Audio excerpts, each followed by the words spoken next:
आत्मबोध।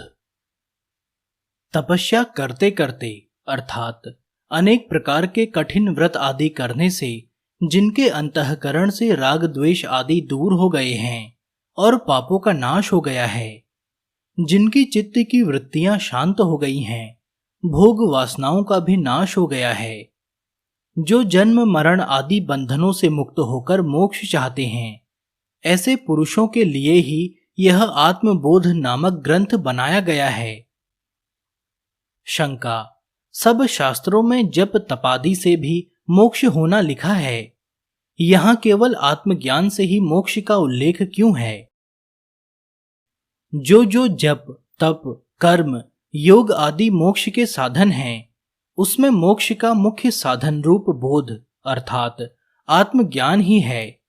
जैसे पाक बनाने में बर्तन, लकड़ी, जल इत्यादि की आवश्यकता पड़ती है, किंतु पाक में मुख्य कारण अग्नि ही है और जो अन्य कारण हैं वे सहकारी कारण हैं। अतएव ज्ञान के बिना मोक्ष की प्राप्ति नहीं हो सकती। यहां श्रुति प्रमाण है, जैसे ज्ञानादेव तु कैवल्यम ऋत्ते ज्ञानान्न मुक्ति ही, अर्थात ज्ञान के बिना मुक्ति नहीं होती है। और अन्य जो उपासना आदि कर्म हैं वे केवल अंतःकरण की शुद्धि के लिए हैं, जैसा स्मृति में लिखा है कि तमसा कल्मषम हन्ति विद्या अमृतम अश्नुते, अर्थात तप से अंतःकरण का कल्मष दूर होता है और विद्या से मोक्ष की प्राप्ति होती है। शंका। राजा विदेह आदि तो श्रेष्ठ कर्मों से ही उच्च गति को प्राप्त हो गए, इसलिए श्रेष्ठ कर्म करने से जब अज्ञान का नाश हो जाता है तब स्वयं मुक्ति हो जाएगी। फिर ज्ञान से अज्ञान का नाश मानना निरर्थक है। कर्म और अविद्या परस्पर एक दूसरे के विरोधी नहीं हैं, इसलिए कर्म अविद्या को दूर करने में किसी तरह समर्थ नहीं है, किंतु विद्या और अविद्या आपस में एक दूसरे के विरोधी हैं। सुतराम, जब प्रकाश का उदय होता है तब अंधकार का नाश हो जाता है। उसी तरह विद्या अविद्या को दूर करने में समर्थ है। विद्या जैसे शुद्ध मुक्ति स्वरूप हूं, यह ज्ञान में सुखी हूं, मैं दुखी हूं इत्यादि अविद्या को नष्ट कर देता है। अखंड सूर्य मंडल मेघमाला अर्थात बादलों के समूह से आच्छादित हो जाता है, तब उसकी ज्योति जिस तरह जगह जगह बादलों के छिद्रों में से प्रकाशित होती है और जब धीरे धीरे हट जाता है तब सूर्य मंडल का पूर्ण प्रकाश हो जाता है, इसी तरह जीव इस अविद्या रूप देह में घिरा रहता है। तब तक अखंड आत्म तत्व का ज्ञान नहीं होता और जब अविद्या दूर हो जाती है तब स्वयं ही प्रकाशवान ब्रह्म रूप प्रतीत होने लगता है। शंका। अज्ञान के नष्ट होने पर आत्मा का अद्वितीय होना सिद्ध नहीं होता, क्योंकि अज्ञान को नाश करने वाली वृत्ति का जब ज्ञान होगा तब द्वैत की सिद्धि होगी। इसका समाधान यह है, जैसे निर्मली बूटी गदले जल को शुद्ध करके आप भी नष्ट हो जाती है, वैसे ही मैं कर्ता नहीं हूं, मैं भोक्ता नहीं हूं, मैं सच्चिदानंद ब्रह्म हूं। इस प्रकार का ज्ञान, मैं कर्ता हूं, मैं भोक्ता हूं, इस अज्ञान से मलिन जो जीवात्मा है उसको निर्मल करके आप भी नष्ट हो जाता है। जो कदाचित यह कहो कि संसार तो साक्षात दिखता हुआ सत्य प्रतीत होता है, तो ब्रह्म की अद्वैतता किस प्रकार सिद्ध हो सकती है, इस शंका का समाधान करते हैं। राग द्वेष आदि से व्याप्त यह संसार स्वप्न के तुल्य है, क्योंकि स्वप्न के समय की जो अवस्था है वह स्वप्न काल में ही सत्य सी दिखती है, किंतु जब प्रबोध होता है अर्थात जागृत अवस्था का आरंभ होता है तब आत्मा और ब्रह्म की एकता के ज्ञान के पीछे एक क्षण में असत्य दिखने लगता है। अतएव मिथ्या जगत से आत्मा की अद्वैतता में हानि नहीं हो सकती है। जो कदाचित यह कहो कि जब संसार यथार्थ में मिथ्या ही है तो सत्य और असत्य कब तक और किस प्रकार प्रतीत होता है, इसका समाधान करते हैं। जैसे जब तक यह ज्ञान नहीं होता है कि यह नील पृष्ठ वाली त्रिकोणाकार सीपी है, तभी तक सीपी का रजत चांदी सा दिखता है। उसी प्रकार जब तक सबके अधिष्ठान अद्वैत ब्रह्म का ज्ञान नहीं होता है, तभी तक यह संसार सत्य दिखता है और उसके पीछे तो मिथ्या ही प्रतीत होने लगती है। अब दृष्टांत से इस बात को दृढ़ करते हैं कि संपूर्ण जगत ब्रह्म में कल्पित है। सच्चिदानंद आत्मा अनुस्यूत अर्थात जैसे मणियों में सूत्र पुहा रहता है और मणि सूत्र में अनुगत है, इसी प्रकार सब में नित्य और व्यापक है और जगत की अनेक प्रकार की व्यक्तियां अर्थात देव, मनुष्य, कीट आदि उसमें ऐसे कल्पित हैं जैसे सुवर्ण में कटक कुंडल आदि। परंतु यथार्थ में सुवर्ण ही सत्य है, इसलिए नाम रूपात्मक मिथ्या है और आत्मा शुद्ध स्वरूप है। जो कहो कि प्रपंच तो मिथ्या है और जीव भेद सत्य है, इसलिए प्रपंच का अधिष्ठान रूप जो परमात्मा है उसे सत्य और अद्वितीय कैसे कहें, इस शंका का समाधान सुनो। जैसे आकाश तो व्यापक रूप है, किंतु घट आदि उपाधियों में प्राप्त होने से उसी उपाधि के भेद से घटाकाश इत्यादि प्रतीत होता है और घटादि पदार्थों के नष्ट होने पर केवल आकाश मात्र शेष रह जाता है। उसी प्रकार हृषिकेश अर्थात संपूर्ण इंद्रियों का परमात्मा अनेक प्रकार की देहादि उपाधियों में प्राप्त होने से भिन्न भिन्न प्रतीत होता है, किंतु उपाधियों के नष्ट होने पर केवल एक अद्वितीय असंग ब्रह्म ही रह जाता है। जो यह कहो कि आत्मा तो मैं ब्राह्मण हूं, मैं सन्यासी हूं इत्यादि जाति वर्ण आश्रम आदि अनेक प्रकार के धर्मों से युक्त प्रतीत होता है, फिर आत्मा को असंग कैसे ठहराते हो, इस शंका का समाधान सुनो। ऊपर कही हुई अनेक प्रकार की उपाधियों के वश से जाति, नाम, आश्रम आदि आत्मा में रख लिए गए हैं, यथार्थ में नहीं हैं। जैसे जल में कड़वा, मीठा, कशैला रस घोल देने से उस जल का स्वाद वैसा ही लगने लगता है और नील पीत आदि रंग घोल देने से नीला पीला दिखने लगता है, सो यह बात केवल दूसरी वस्तु के मिला देने से होती है, परंतु जल में कोई विकार नहीं है। इसका गुण तो यथार्थ में श्वेत और मिष्ट है। उसी प्रकार अनेक उपाधिगत होने से आत्मा में भी अनेक जाति, नाम और आश्रय आदि आरोपित कर लिए गए हैं। वास्तव में जैसे जल निर्मल और शुद्ध है, वैसे ही आत्मा भी शुद्ध और निर्मल है। पंचीकरण किए गए जो पृथ्वी आदि पंचभूत जगत के उपादान कारण उनसे उत्पन्न हुआ और प्रारब्ध के कर्मों से संचित अर्थात रचित जो शरीर सो सुख दुख भोगने का स्थान है। पंच प्राण, प्राण, अपान, व्यान, उदान, समान, मन, बुद्धि तथा 10 इंद्रिय, पंच ज्ञानेन्द्रिय, आंख, कान, नाक, जीभ, त्वचा और 5 कर्मेंद्रियां, गुहा, लिंग, हस्त, पदआश्य, ये सब मिलकर 17 अंगों से युक्त अपंचीकृत भूत गठित सूक्ष्म देह साधन है। अनादि और अनिर्वाच्या जो विद्या उसी को कारण रूप उपाधि दी गई है, परंतु आत्मा को ऊपर लिखी हुई स्थूल, सूक्ष्म और कारण इन 3 उपाधियों से भिन्न जानना चाहिए। आत्मा को 3 उपाधियों से भिन्न वर्णन किया गया है, सो ठीक नहीं, क्योंकि 100 वा ऐश पुरुषो अन्न रसमयः अर्थात वह एक पुरुष अन्न रसमय है। इस श्रुति के प्रमाण से कोश ही आत्मा प्रतीत होता है। वहां इस शंका का समाधान करते हैं। जैसे स्फटिक नीले पीले आदि वस्त्रों के संयोग से नीला पीला आदि रंगों से युक्त प्रतीत होता है, वास्तव में स्फटिक स्वच्छ सफेद है। इसी तरह आत्मा भी निर्मल और शुद्ध है। वह पंच कोशादि के योग से कोश रूप प्रतीत होता है। पंच कोश ये हैं अन्नमयी, प्राणमयी, मनोमयी, विज्ञानमयी और आनंदमयी। इन्हीं 5 कोशों के योग से आत्मा भी तन्मय तुल्य दिखाई देता है। पहला अन्नमय कोश। पिता माता के द्वारा भोजन किए हुए अन्न के विकार से सम उत्पन्न और अन्न ही के द्वारा परिवर्धित जो स्थूल देह है, उसी का नाम अन्नमय कोश है। इसी अन्नमय कोश के अभ्यास से मैं स्थूल हूं, मैं कृश हूं आदि शरीर धर्म जीवात्मा में समारोपित किए जाते हैं।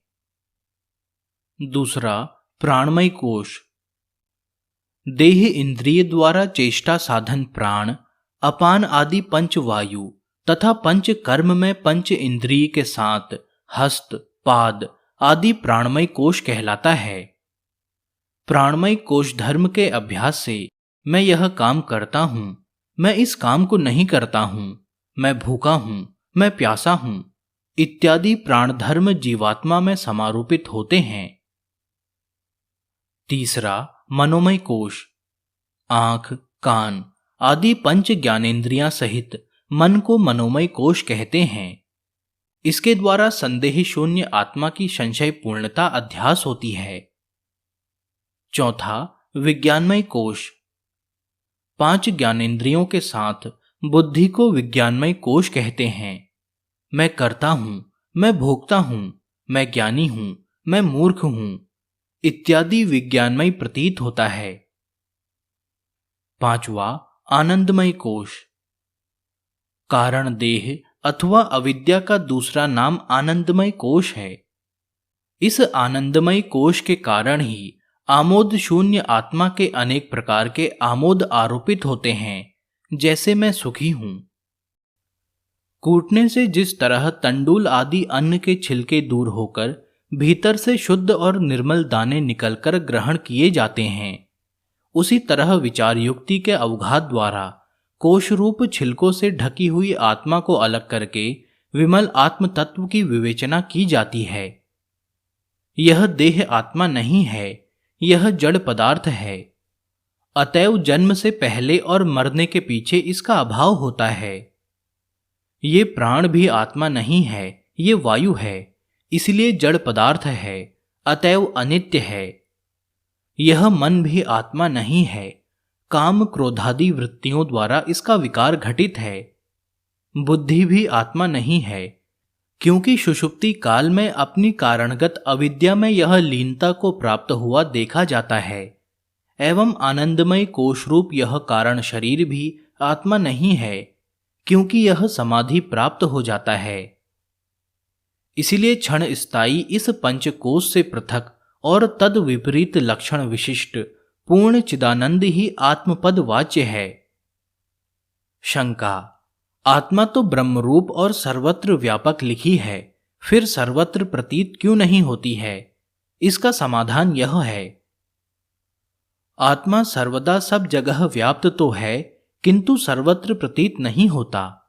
उसका भास केवल निर्मल बुद्धियों में ही पड़ता है।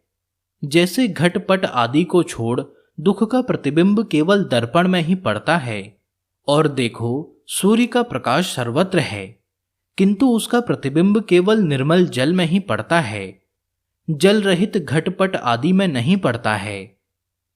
इससे यह बात सिद्ध है कि देह आदि रजोगुण के मलिन कार्य ही उनमें आत्मा प्रतीत होता नहीं, केवल स्वच्छ बुद्धि में दिखलाई देता है। अब इस बात को दृष्टांत द्वारा वर्णन करते हैं कि देह इंद्रिय आदि में आत्मा वर्तमान होने पर भी उनसे भिन्न है। जैसे राजा सभा में स्थित होकर संपूर्ण मनुष्यों का साक्षी और प्रेरक है और उनसे भिन्न है, उसी प्रकार आत्मा को भी सर्वदा देह, इंद्रिय, मन, बुद्धि और प्रकृति कहिए। माया इनसे भिन्न और इंद्रिय आदि के जो दर्शन, स्पर्शन आदि व्यवहार हैं, उनका साक्षी जानना चाहिए। शंका, आत्मा सबका साक्षीभूत नहीं हो सकता, क्योंकि वह तो देह, इंद्रिय आदि समूह में व्यवहार करता हुआ प्रतीत होता है और साक्षी साक्ष्य पदार्थों से भिन्न होता है।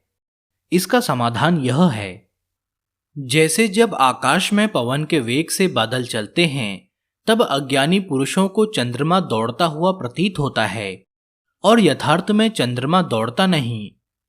उसी प्रकार जब इंद्रियां व्यवहार करती हैं, तब अज्ञानी पुरुषों का आत्मा व्यवहार करता है, ऐसा दिखता है, परंतु वास्तव में आत्मा में कोई भी व्यापार नहीं, केवल अविवेकियों को भ्रम है। जैसे संपूर्ण जन जब सूर्य का प्रकाश हो जाता है तब उसके आश्रय से अपने अपने कार्यों में लगते हैं, वैसे ही देह, इंद्रिय, मन, बुद्धि भी आत्मा के चेतनता का आश्रय लेकर अपने अपने व्यापार करने लगते हैं। अतएव जब देह, इंद्रिय आदि में स्वतः चेतनता नहीं है और उनमें आत्म चैतन्य प्रतीत मात्र होता है, तो वे आत्म स्वरूप नहीं हो सकते। अब जो यह कहो कि ऊपर कहे हुए वाक्य से आत्मा चेतन रूप तो निश्चय हो गया, परंतु उसमें जन्म, मरण, यौवन, वृद्ध, कारण, बधिर आदि व्यवहार प्रतीत होते हैं। इस कारण आत्मा जन्म मृत्यु वाला प्रतीत होता है। वहां कहते हैं कि अज्ञानी पुरुष इंद्रियों के जो धर्म अर्थात अंधत्व, बधिरत्व और गमन आदि कर्म हैं, उनको निर्मल अर्थात अज्ञानता के कार्य देह, इंद्रिय, नाम, रूप, संसार आदि रूपी मल से रहित ऐसे सच्चिदानंद स्वरूप आत्मा में इस प्रकार अज्ञान से आरोपण कर लेते हैं, जैसे निर्मल आकाश में नील, पीत आदि रंगों को मानते हैं। सो यह केवल अज्ञान मात्र है। बाकी आत्मा में जन्म, मरण आदि कोई धर्म नहीं है। ये धर्म तो देह आदि में होते हैं। जो कदाचित यह शंका करो कि यद्यपि आत्मा में देह, इंद्रिय के जन्म, मरण आदि कुछ नहीं है, तथापि मैं दुखी हूं, मैं सुखी हूं, मैं भोगता हूं इत्यादि प्रतीत होते हैं, इसलिए आत्मा को कर्ता भोक्ता मानना चाहिए, जैसा कि न्याय मतावलंबियों ने माना है, क्योंकि कर्तत्व, भोक्तृत्व आदि अंतःकरण के धर्म हैं और अंतःकरण और आत्मा की एक रूपता के भ्रम से आत्मा में माने गए हैं। इसका समाधान करते हैं। जल के जो चलने आदि धर्म हैं, उनको जैसे जल में पड़ा हुआ जो चंद्रमा का प्रतिबिंब है उसमें कल्पना करते हैं और यथार्थ में चंद्रमा के विषय नहीं है, उसी प्रकार अज्ञान से मन की उपाधि अर्थात अंतःकरण के मैं करता हूं, मैं भोगता हूं आदि धर्म आत्मा में कल्पना किए जाते हैं, परंतु वास्तव में आत्मा के विषय कोई कर्तत्व आदि धर्म नहीं है। अब जैसे आत्मा में कर्तत्व, भोक्तृत्व कल्पना कर लिए जाते हैं, वैसे ही अंतःकरण के जो राग, द्वेष आदि धर्म हैं, उनकी कल्पना भी आत्मा में केवल अज्ञान से है, यथार्थ में नहीं है। इसको अन्वय व्यतिरेक से वर्णन करते हैं। राग, इच्छा, सुख, दुख आदि ये संपूर्ण धर्म बुद्धि के हैं। सो जब जागृत और स्वप्न अवस्था में बुद्धि रहती है तब ये उत्पन्न होते हैं और सुषुप्ति अवस्था में बुद्धि का नाश होने पर कोई धर्म प्रवृत्त नहीं होता है। इसलिए सब धर्म बुद्धि के ही हैं, आत्मा के नहीं हैं। कारण के होने पर कार्य के होने को अन्वय कहते हैं और कारण के न होने पर कार्य का भी न होना इसको व्यतिरेक कहते हैं। यहां जागृत और स्वप्न अवस्था में जब कारण रूप बुद्धि रहती है तब कार्य रूप राग, द्वेष आदि भी होते हैं और सुषुप्ति अवस्था में कारण रूप बुद्धि रहती नहीं है, क्योंकि अज्ञान में लय हो जाती है, इसलिए कार्य रूप राग, द्वेष आदि नहीं होते हैं। यही व्यतिरेकता है। अतः आत्मा निर्विकार सच्चिदानंद स्वरूप है। अब आत्मा से स्वभाव का वर्णन करते हैं। जैसे सूर्य का स्वभाव प्रकाश है, जल का स्वभाव शीत है, अग्नि का स्वभाव उष्ण है, वैसे ही आत्मा का स्वभाव सच्चिदानंद और नित्य निर्मल है। कदाचित यह शंका करो कि आत्मा तो मैं सुखी हूं, मैं दुखी हूं इत्यादि अनुभव से सुख, दुख आदि आश्रय प्रतीत होता है, उसको तुम सच्चिदानंद निर्विकार कैसे कहते हो? इसका समाधान करते हैं। प्रत्यग आत्मा, आत्मा का वह सतचित अंश है जो बुद्धि की वृत्ति में आत्मा की छाया पड़ती है और अज्ञान रूप आनंद का अंश जो बुद्धि की वृत्ति है। इन दोनों को एकत्र करके जीव मैं दुखी हूं, मैं सुखी हूं आदि अज्ञान से मानता है। परंतु यथार्थ में आत्मा असंग है और उसमें किसी का संबंध नहीं है, अतएव उसमें श्रवण, सुख, दुख आदि नहीं हो सकते, क्योंकि बुद्धि का परिणाम ज्ञान और सुखाकार है वृत्ति। और यही कारण है कि ज्ञान आदि का आश्रय बुद्धि है और आत्मा नहीं है। और जो आत्मा में ज्ञान सुख आदि प्रतीत होते हैं, सो बुद्धि और आत्मा एक रूपता से दिखते हैं, वह केवल भ्रम है, क्योंकि आत्मा तो निर्विकार सच्चिदानंद का रूप है। अब आत्मा का निर्विकारत्व और सच्चिदानंद रूपत्व वर्णन करते हैं। आत्मा में किसी प्रकार का विचार नहीं है और बुद्धि में कदापि ज्ञान नहीं है। यह जीव अपने में सबको जानकर मैं करता हूं, मैं दृष्टा हूं, इस प्रकार केवल मोह को प्राप्त होता है। और ऐसा ही श्रुति में भी लिखा है कि निर्गुणम निष्क्रियम शांतम निर्बद्धम निरंजनम, अर्थात आत्मा निर्गुण, क्रिया रहित, शांत स्वरूप, निष्पाप और निर्मल है। और गीता में भी यह लिखा है कि आत्मा अव्यक्त, अचिंत्य और विकार रहित है।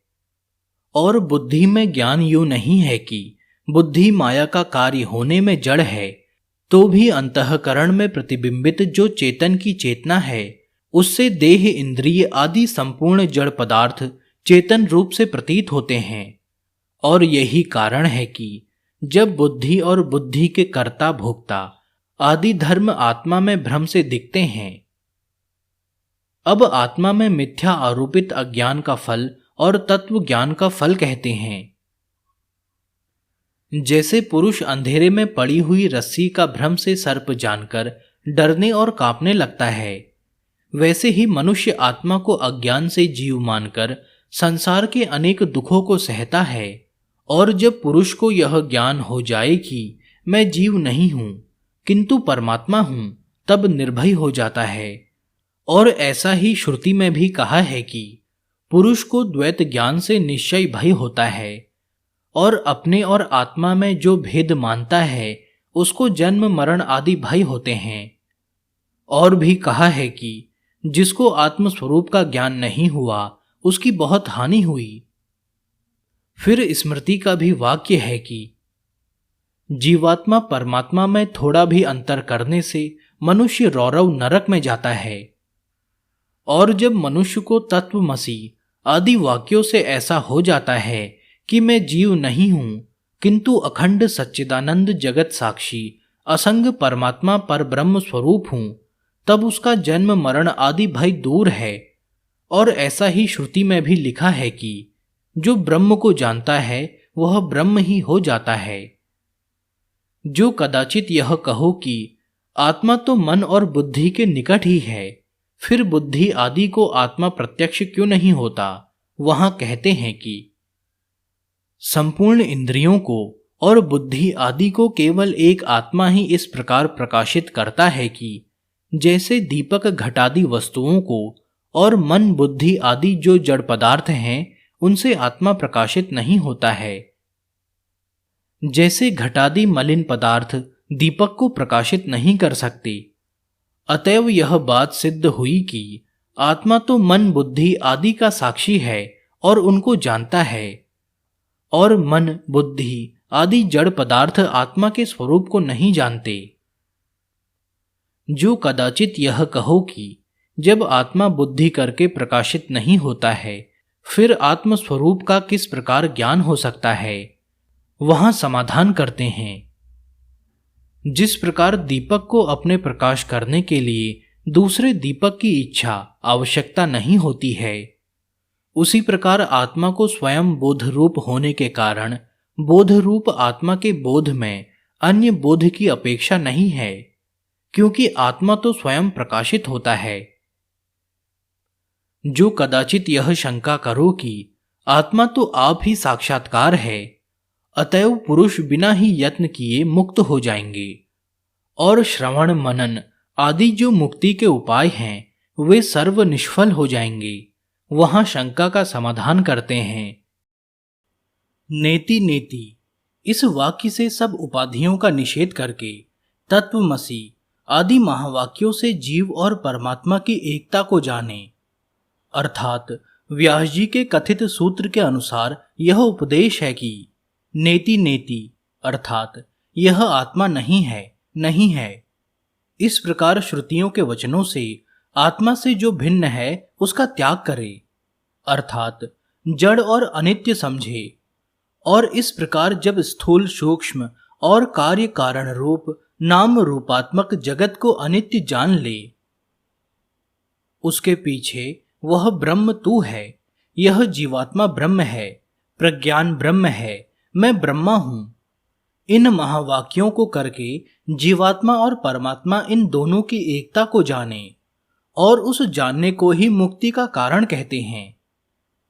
और महावाक्यों से एकता का ज्ञान किस प्रकार होता है, उन तीन संबंधों को कहते हैं कि संबंध तीन प्रकार के हैं, सामानाधिकरणाय, विशेषण विशेष भाव और लक्ष्य लक्षण भाव।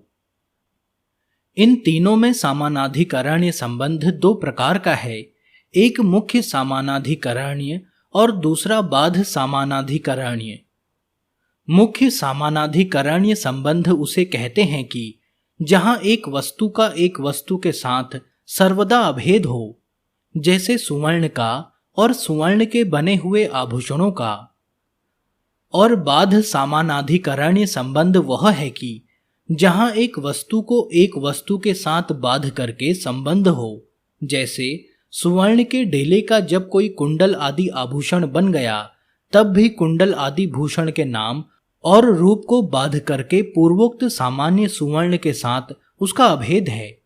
अथवा वहां होता है कि जहां दो पदों का परस्पर भेद हो किंतु अर्थ एक ही हो, जैसे घट और कुंभ शब्द तो अलग अलग हैं परंतु अर्थ दोनों का एक ही है। अथवा जैसे सोयम देवदत्तः अर्थात यह वह देवदत्त है जिसको वाराणसी में देखा गया था। इस वाक्य में सह अयम देवदत्त ये तीन पद हैं। उनमें से सह पद परोक्ष देश और काल का बोध कराता है, अयम पद परोक्ष देश काल वृत्ति का बोध करता है। और इस तरह इन दोनों पदों का भिन्न भिन्न अर्थ है, किंतु दोनों पदों का संबंध एक देवदत्त में ही है, इसलिए बाध सामानाधिकरण्य संबंध हुआ। और ऐसे ही तत्वमसि आदि महावाक्यों में तत्पद का वाच्य अर्थ परोक्ष आदि विशेषण विशिष्ट चेतन होता है और त्वम पद का वाच्य अर्थ अपरोक्ष आदि विशेषण सहित चेतन है। और विशेषणों को त्याग कर इन दोनों पदों का असि है, इस पद में सामानाधिकरण्य है। और दूसरा विशेषण विशेष भाव संबंध यह है कि जैसे सोयम देवदत्तः अर्थात यह वही देवदत्त है, यहाँ सह और अयम ये दो पद देवदत्त के विशेषण हैं और देवदत्त विशेष्य है। और ये दोनों पद अपने अपने देश और काल रूप अर्थ को त्याग कर देवदत्त के स्वरूप को जतलाते हैं। और इसी प्रकार तत्वमसि आदि महावाक्यों में भी तत्पद का अर्थ तो अपरोक्ष आदि विशेषण सहित है और त्वम पद का अर्थ अपरोक्ष आदि विशेषण सहित चेतन है। और इन दोनों विशेषणों को त्याग कर दोनों पदों का असि है, इस पद में सामानाधिकरण्य होता है, इसलिए यहां विशेषण विशेष भाव संबंध है। और तीसरा लक्ष्य लक्षण भाव संबंध है, जैसे सोयम देवदत्तः, यहां सह अय भू इन दोनों पदों से देशकाल आदि विशेषणों को छोड़कर देवदत्त मात्र ही लक्षित होता है। और ऐसे ही तत्वमसि आदि महावाक्यों में भी तत्पद का अर्थ अद्वितीय अपरोक्ष व्यापक चेतन है और त्वम पद का अर्थ सद्वितीय अपरोक्ष परिचिन्न चेतन है। इन विरुद्ध धर्मों को छोड़कर एक चेतन जो विरुद्ध धर्म रहित लक्ष्य अर्थ है सो लक्षित होता है। और इन पूर्वोक्त तीनों संबंधों के द्वारा लक्षण से जीव और ब्रह्म की एकता सिद्ध होती है। इसलिए अब लक्षण का वर्णन करते हैं कि लक्षणा तीन प्रकार की है, जहल लक्षणा, अजहल लक्षणा, जहद जहल लक्षणा। जहल लक्षणा किसे कहते हैं, वहां कहते हैं कि जैसे गंगा में अहिर रहता है, यहाँ जल प्रवाह रूप गंगा का जो वाच्य कहिए मुख्य अर्थ है, उसमें अहिर का रहना असंभव है, क्योंकि गंगा के बीच में पानी का अहिर नहीं रह सकता। इसलिए यहाँ प्रवाह रूप जो वाच्य अर्थ है उसको छोड़कर गंगा पद में तट की लक्षणा कर ली, अर्थात गंगा जी के तट पर अहिर रहता है ऐसा मानो तो यहाँ गंगा पद का संपूर्ण वाच्य अर्थ छूट गया, इसलिए इसको जहल लक्षणा कहते हैं। और तत्वमसि आदि महावाक्यों में तत्त्वम दोनों का चेतन रूप एक अर्थ है, सो अर्थ का त्याग न होने से जहल लक्षणा हो नहीं सकती। अब अजहल लक्षणा का वर्णन करते हैं कि अरुणो धावती, अर्थात अरुण लाल रंग दौड़ता है। यहाँ लाल रंग में दौड़ना संभव है, इसलिए अरुण लाल पद की लक्षणा लाल घोड़े में है। यहाँ अरुण पद की अपने लाल अर्थ को न त्याग कर घोड़े रूप दूसरे पदार्थ में लक्षण हुई, इसलिए अजहल लक्षणा हुई। यह लक्षण भी तत्वमसि आदि महावाक्यों में नहीं हो सकती, क्योंकि उनमें संपूर्ण वाच्य अर्थ का ग्रहण नहीं है। अब जहद जहल लक्षणा को कहते हैं कि जहां किंचित अर्थ का त्याग और किंचित अर्थ का ग्रहण हो, वह जहद जहल लक्षणा होती है। और यही लक्षणा तत्वमसि आदि महावाक्यों में इस प्रकार घटती है, जैसे सोयम देवदत्तः, यह वही देवदत्त है। इस वाक्य में देश काल और पुष्ट कृश आदि विशेषणों का त्याग है और पिंड मात्र देवदत्त का ग्रहण होता है, इसलिए जहद जहल लक्षणा होती है। और ऐसे ही तत्वमसि आदि महावाक्यों में भी समष्टि सब मिला हुआ, व्यष्टि जुदा, स्थूल सूक्ष्म आदि विरुद्ध अंश को त्याग देने से व्यापक अखंड चैतन्य मात्र का बोध होता है, और इसी लक्षणा को भाव त्याग लक्षणा भी कहते हैं। कदाचित यह कहो कि चेतन तो असंग है, इसलिए उपाधियों को त्याग करने में भी कोई हानि नहीं है। वहां कहते हैं, अज्ञान से कल्पित जो शरीर आदि जड़ पदार्थ दिखते हैं, उनको पानी के बुलबुले के समान नाशवान समझना चाहिए, और इनसे विलक्षण अर्थात सच्चिदानंद स्वरूप और निर्मल कहिए। उपाधि रूप मलों से रहित जो ब्रह्म है सो मैं हूं, ऐसा जानो। अब महावाक्यों से उत्पन्न हुई जीव और ब्रह्म की एकता के मानने का प्रकार लिखते हैं। मैं देह कहिए स्थूल और सूक्ष्म रूप से अलग हूं, इसलिए मुझको जन्म, वृद्धावस्था, दुर्बलता और मरण आदि नहीं होते, और आदिपद जो दिया है उसे क्षुधा, तृषा, देह के धर्म भी मुझे नहीं सताते हैं, और मैं इंद्रियों से रहित हूं, इस कारण शब्द आदि विषयों से भी मेरा कुछ संबंध नहीं है। सारांश यह है कि मैं संग रहित निर्मल स्वभाव ब्रह्म हूं, इस प्रकार मनन करना चाहिए। अब आत्मा के विषय मन के धर्मों का निषेध करते हैं। मन से भिन्न होने के कारण मुझ में दुख, राग, द्वेष, भय आदि नहीं है, और मैं प्राणों में भिन्न हूं, इसलिए क्षुधा, तृषा आदि जो प्राणों के धर्म हैं वे भी मुझ में नहीं हैं। और ऐसा ही श्रुतियों में भी कहा है कि परमात्मा प्राण और मन से भिन्न है, और शुभ ही ये अविद्या के मल से रहित है। तात्पर्य यह हुआ कि परमात्मा केवल अखंड सच्चिदानंद रूप विकार रहित शुद्ध चैतन्य रूप है। अब इस बात का वर्णन करते हैं कि प्राण परमात्मा से उत्पन्न होने के कारण अनित्य है। प्राण, मन, सब इंद्रियां, आकाश, वायु, अग्नि, जल और स्थावर जंगम रूप संसार के धारण करने वाली पृथ्वी, ये सब प्रपंच अनादि अविद्या के द्वारा उसी ब्रह्म से उत्पन्न होते हैं। मैं निर्गुण हूं, अर्थात माया और उसका कार्य जो बुद्धि, सतत्व गुण, राग, इच्छा आदि इनसे भिन्न हूं, और देह और क्रिया से हीन हूं, और नित्य हूं, अर्थात सर्वदा चैतन्य स्वरूप हूं, और निर्विकल्प हूं, अर्थात संकल्प विकल्प जो मन के धर्म हैं उनसे रहित हूं। निरंजन हूं, अर्थात माया का कार्य जो संसार रूपी मल है उससे रहित हूं। निर्विकार हूं अर्थात माया करके मिथ्या कल्पित किया गया जो यह संसार है उसका अधिष्ठान रूप हूं। निराकार हूं अर्थात आकाश के समान स्वतंत्र और अव्यय रहित हूं और नित्य मुक्त हूं अर्थात अज्ञान से कल्पना किए गए जो मोह आदि बंधन तीन से रहित हूं और निर्मल हूं अर्थात माया रूपी मल भी मुझ में नहीं है। इस प्रकार अपने रूप को जानना चाहिए।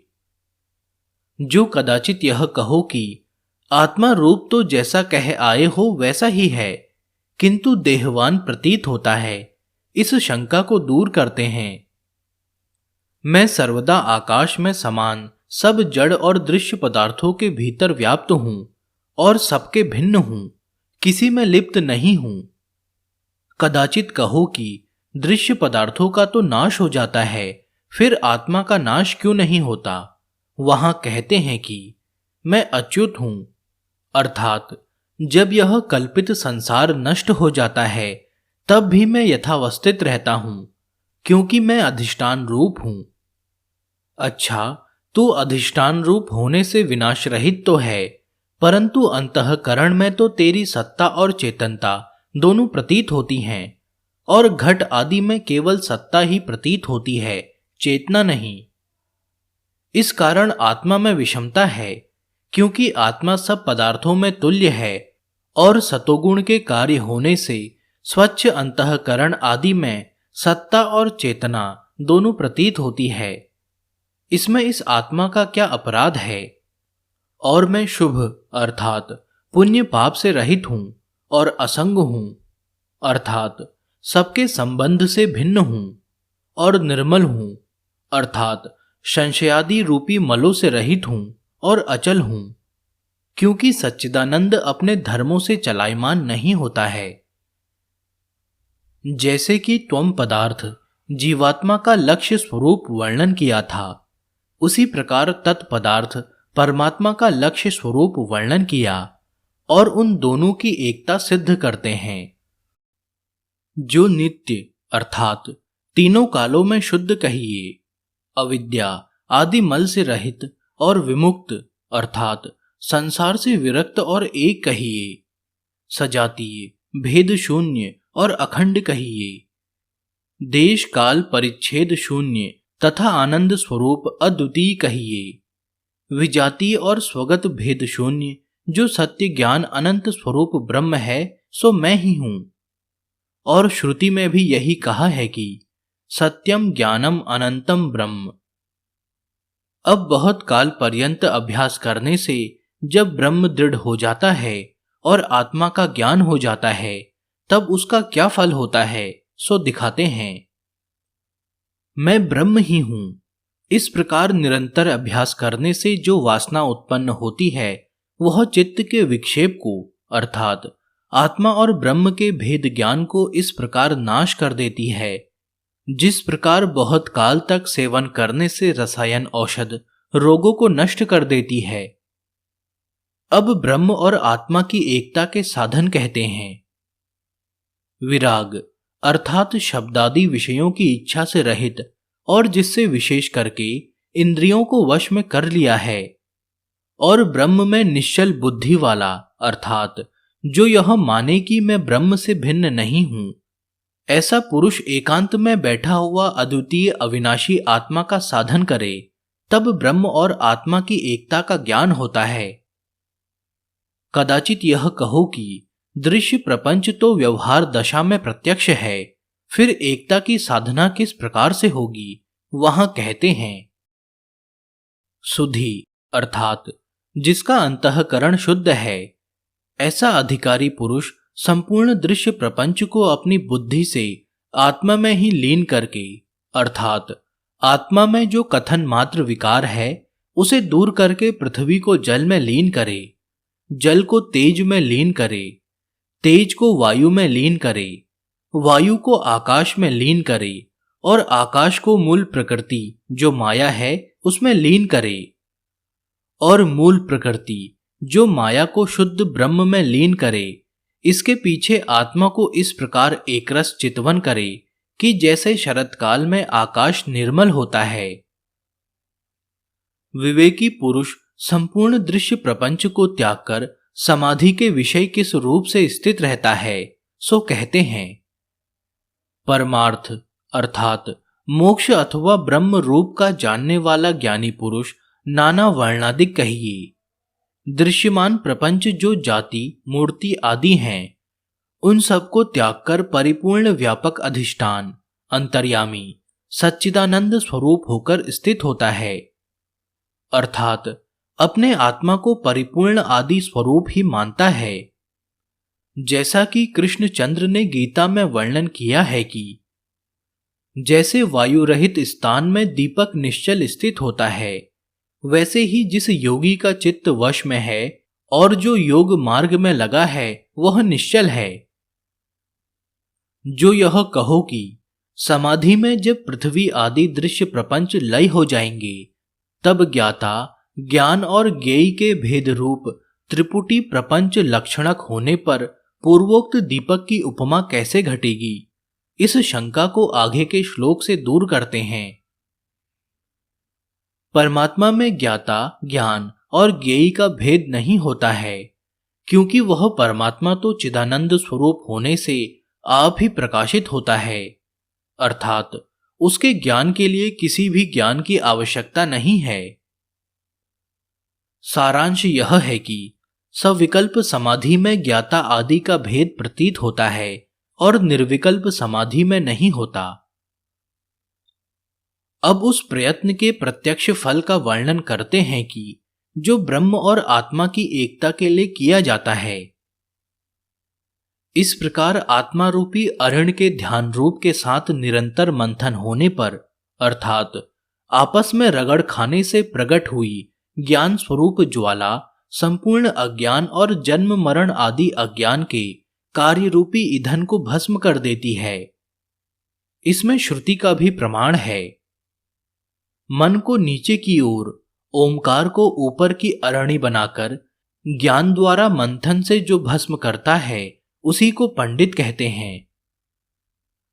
जो यह कहो कि पूर्वोक्त उत्पन्न हुई ज्वाला से अज्ञान रूपी ईंधन कैसे भस्म होता है और आवरण रहित आत्मा का कैसे प्रकाश होता है, उसका उदाहरण आगे के श्लोक में देते हैं। जिस तरह सूर्य अपने उदय होने से पहले अपनी लाल किरणों के द्वारा अंधकार को नष्ट कर देती है, फिर सूर्य उदय होता है, इसी तरह ज्ञान की छटा के द्वारा अज्ञान अंधकार को नाश करके फिर आत्मा सूर्य के समान प्रकाशित होता है, अर्थात निर्मल ब्रह्म ज्ञान को प्राप्त हो जाता है। ऐसा ही श्री कृष्णचंद्र जी ने गीता में कहा है कि जिनका अज्ञान ज्ञान से दूर हो गया है, उनको ब्रह्म का ज्ञान सूर्य के समान प्रकाशित होता है। शंका: आत्मा तो साक्षात अपरोक्ष है, अतएव नित्य प्राप्त है। फिर जब अज्ञान का नाश हो जाता है, तब ब्रह्म की प्राप्ति होती है। यह बात किस तरह सत्य हो सकती है? क्योंकि जो वस्तु नित्य प्राप्त है, वह परोक्ष और अप्राप्त नहीं हो सकती है। इसका समाधान यह है। आत्मा ज्ञान दृष्टि से तो निरंतर प्राप्त है, परंतु वह अविद्या अर्थात अज्ञान के द्वारा अप्राप्त सा दिखता है और अविद्या के नष्ट होने पर प्राप्त के समान इस प्रकार प्रतीत होता है, जैसे कोई मनुष्य किसी विशेष कारण से अपने गले में पड़े हुए हार को भूलकर अप्राप्तवत कहता है, फिर विस्मृति का नाश होने पर उस वस्तु को पुनः प्राप्त करने लगता है। शंका: जिसका अपरोक्ष साक्षात्कार है, वह ब्रह्म ही नित्य प्राप्त है और जीवात्मा नित्य प्राप्त नहीं हो सकता। इसका समाधान यह है। जैसे अंधेरी रात में कोई मनुष्य स्थाणु अर्थात वृक्ष के ठूंठ में पुरुष का ज्ञान करता है, फिर विशेष रूप से निरीक्षण करने पर पुरुष न जानकर उसे स्थाणु ही कहने लगता है, वैसे ही ब्रह्म में जीव भाव प्रतीत होता है, परंतु तत्वमसि आदि महावाक्यों के द्वारा जीव का जो तत्विक रूप अर्थात सत्य रूप है, उसके जानने से जीव भाव निवृत्त हो जाता है। शंका: ज्ञानी पुरुषों को भी तेरा मेरा लगा रहता है, फिर यह बात क्यों कर निश्चय हो कि ज्ञान होने से संसार के पदार्थों से निवृत्ति होती है? इसका समाधान यह है, तत्व स्वरूप के अर्थात तत्वमसि आदि महावाक्यों के द्वारा जीव और ब्रह्म की एकता के अनुभव से उत्पन्न हुआ जो ज्ञान, उससे शीघ्र ही दिशाओं के भ्रम के समान, अर्थात जैसे सूर्य के उदय होते ही प्रत्येक दिशा यथा योग्य प्रतीत होती है, उसी प्रकार मैं हूं, मेरा है, यह जो अज्ञान है सो तभी तक बाधा करता है कि जब तक ज्ञान नहीं होता, और ज्ञान के होते ही अज्ञान संबंधी जितने विषय हैं उनसे अपने आप निवृत्ति हो जाएगी। अब ज्ञानी पुरुषों की दृष्टि का वर्णन करते हैं। जिसको संशय विपर्य रहित साक्षात दृढ़ ज्ञान हो उसे योगी कहते हैं, और वह योगी अपने ज्ञान रूपी नेत्रों से संपूर्ण विश्व को अपनी आत्मा में स्थित और सबको एक आत्मा रूप देखता है। क्योंकि जितना दृश्य प्रपंच आत्मा से भिन्न है वह खरगोश के साग और आकाश पुष्प के समान मिथ्या कल्पित है। शंका: संसार तो प्रत्यक्ष दिखता है और इसे ज्ञानी पुरुष आत्मा से भिन्न किस प्रकार देखता है? इसका समाधान यह है, जैसे उपादान कारण मृत्तिका से बने हुए घट शराव आदि मृत्तिका से भिन्न नहीं है, वैसे ही यह संपूर्ण जगत उपादान कारण आत्मा से भिन्न नहीं है। इसलिए ज्ञानी पुरुष जगत को आत्मस्वरूप ही देखता है।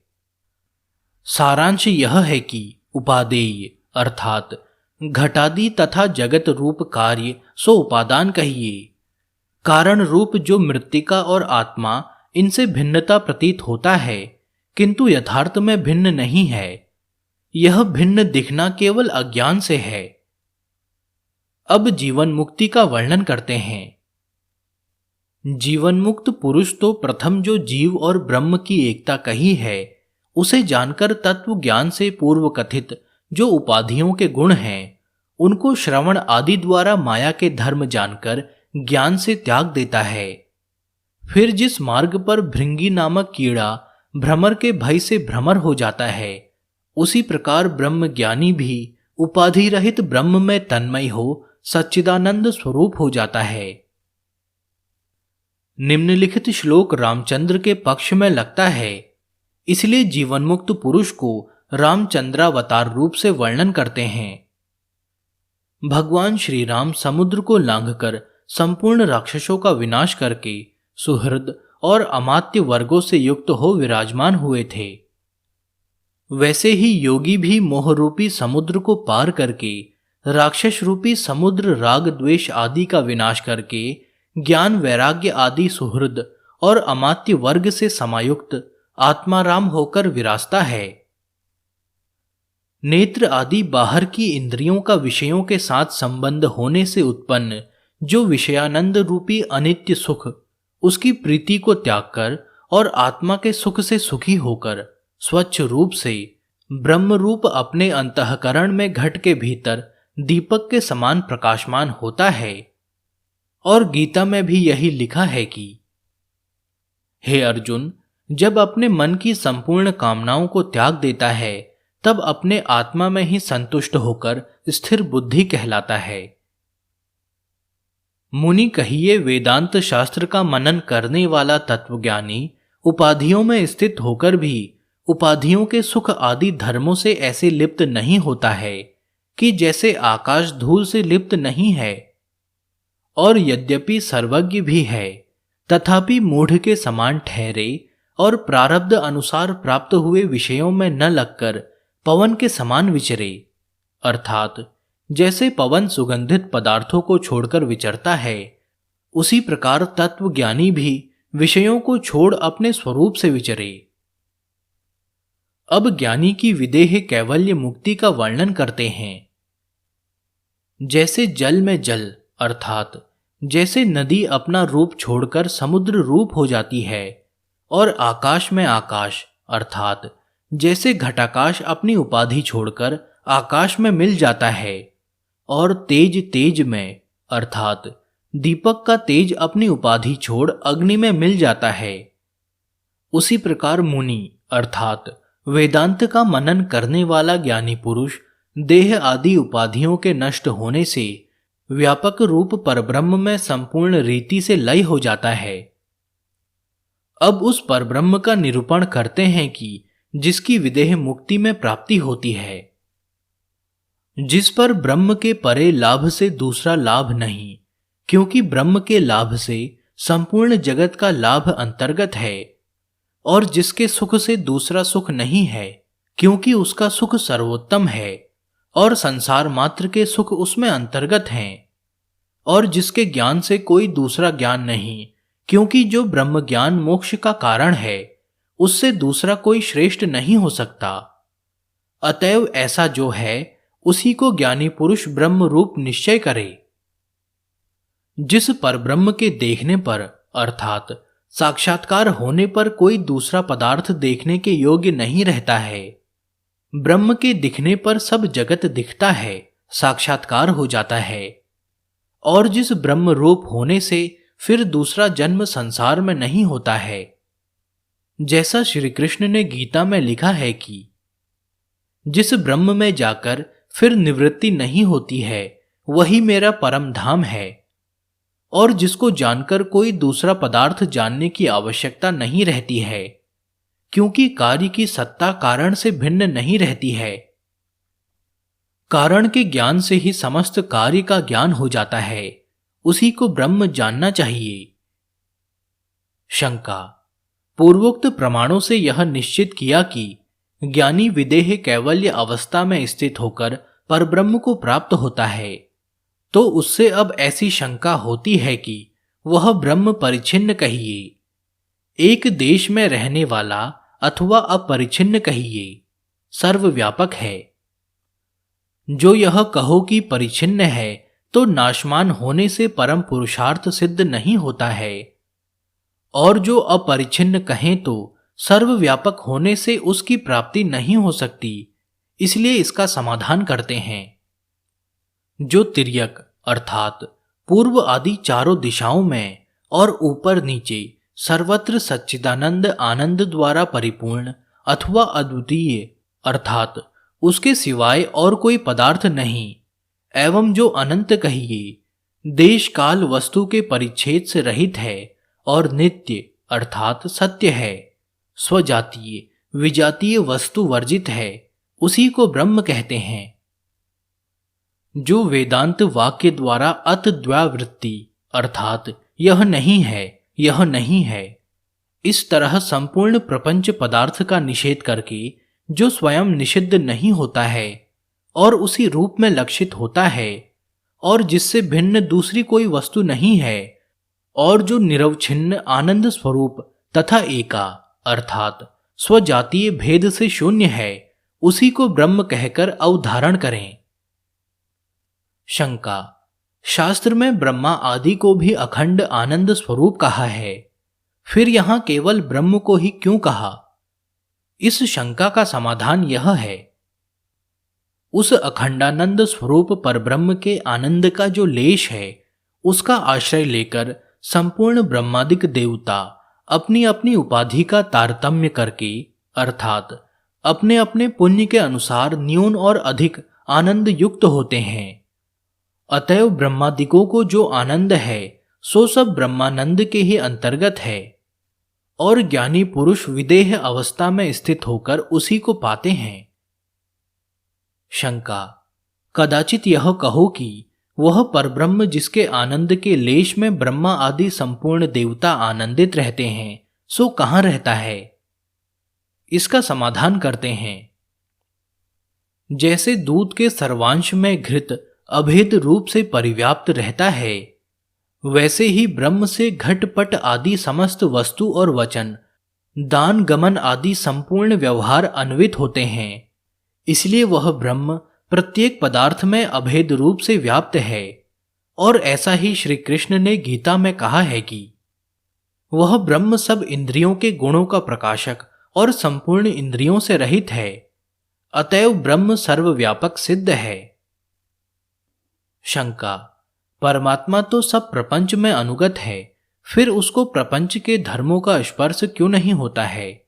तहां कहते हैं, जो वस्तु न स्थूल है न सूक्ष्म है, न ह्रस्व है न दीर्घ है, जो जन्य भी नहीं है अर्थात किसी दूसरे द्वारा उत्पन्न नहीं होती है और न विनाशशील है, तथा रूप गुण और ब्राह्मण आदि वर्ण के नाम से भी रहित उसे ब्रह्म जाने। जिसके तेज के प्रभाव से सूर्य चंद्र आदि ज्योतिपूर्ण प्रकाशमान होते हैं और जो अपने प्रकाश से प्रकाशित हुए सूर्य आदि से प्रकाशित नहीं होता है, और जिससे यह सब जगत प्रकाशित हो रहा है वह परब्रह्म है, ऐसा निश्चय करना चाहिए।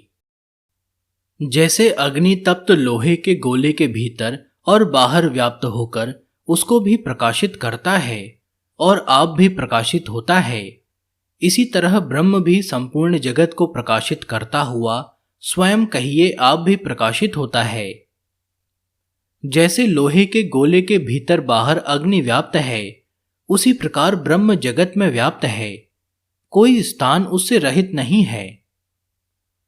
ब्रह्म जगत से विलक्षण है और ब्रह्म से भिन्न कुछ नहीं है, और जो ब्रह्म से भिन्न प्रतीत होता है, जैसे घटपट आदि पदार्थ, सो मृग तृष्णा के समान मिथ्या है।